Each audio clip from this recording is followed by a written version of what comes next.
Gata și bine v-am regăsit la un episod. Acum o să prezint un mascul care mi l-am adus acum 2 zile, uitați-l acolo. Dar ce încălțăminte are. Foarte frumos. Acolo am un pui. Și acolo tot un pui am. Dar el este de 2 zile și el este de 3 zile. Atunci acolo trebuie să-mi fac o ouă. Acea albă. Și da. Acolo am niște ouă. Este împericată cu acel mascul. Ăla n-am pereche la el. Dar ăla am. Haideți să mergem și la ea. Am zis că le dau azi drumul la porumbei afară, dar uitați ce vreme este și nu le dau drumul. Toți aici. Am zis că le dau drumul, dar nu le-am dat drumul. Ei nu-i dau drumul, că nu este învățată la mine. Și o să-mi plece.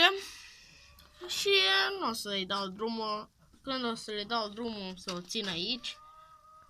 Dar acum să o iau și am să o bag înapoi. Că am să le dau drumul ori mâine, ori păi mâine, că se încălzește. Acolo am porumbiță care se împericată cu acel mascul încălțat. Dar nu pot să o prind pe ea. Da. După am vândut-o la... Am făcut schimb cu voltația aia. Am făcut schimb și tot venea la mine.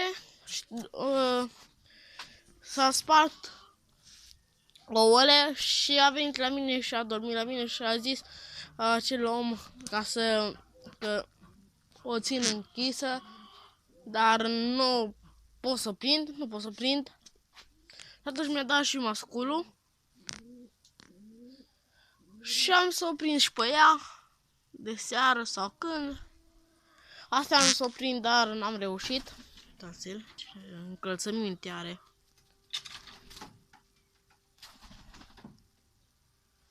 Să vă abonați la Animale România. Să dați like la el pe canal.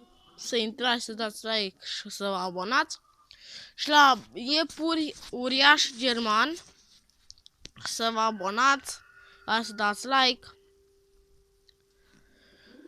Și da. Cam atât cu acest episod. Dar o să vă arăt.